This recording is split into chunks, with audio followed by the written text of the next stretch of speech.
शिवसेना के वरिष्ठ नेता प्रभाकर राउल ने आखिर ड्रग्स माफियाओं को दे दी बड़ी चेतावनी।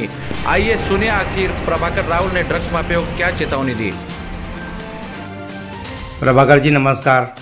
नमस्कार। आपण एक मोहीम घेतलेली हाती आहे अंमली पदार्थाविरोधात, तर आता आपण कसं पुढची पायरी उचलणार किंवा पुढचं आपण कसं सुरू करत आहात काम?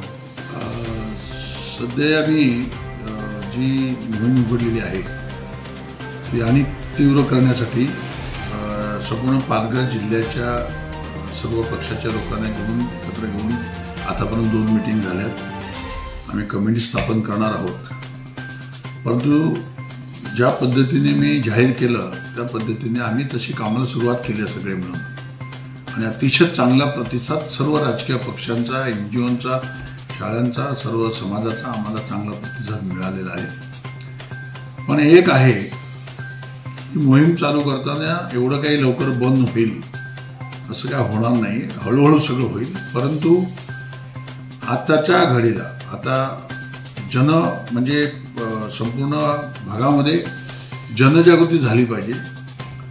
लहान लहान मुलांना, शाळकरी मुलांना ह्याचं महत्त्व कळलं पाहिजे, पॅरेंट्सना ह्याचं महत्त्व कळलं पाहिजे, आणि म्हणून आम्ही आता शाळेंच्याकडे वळणार आहोत।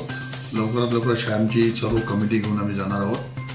पण तत्पूर्वी एक सांगतो, मी जे धंदे करणारे आहेत त्यांना आव्हान देतो की आमच्या जिल्ह्यातील कुठल्याही शाळकरी विद्यार्थ्याला जर कुठलीही नशा देताना कुठलाही माणूस आढळला, मग तो कोणीही असो, कितीही मोठा असू दे, कितीही पैशावाला असू दे, त्याला कायद्याचा आदर आम्ही करतो, परंतु आमच्या नवीन पिढीला बिघडवण्याचं काम सगळ्यात गोष्टी कायद्याच्या भाषेत करायला गेलं तर ते होणार नाही।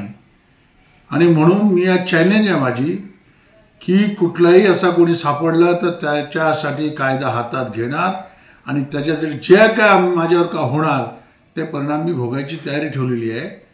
पण मी सोडणार नाही त्याला। माझ्या पद्धतीने, आमच्या संघटनेच्या पद्धतीने, म्हणजे आमच्या समितीच्या पद्धतीने किंवा माझ्या स्वतःच्या पद्धतीने त्याला काय हिसका दाखवायचा आहे तो मी दाखवणार, हे माझं चॅलेंज आहे।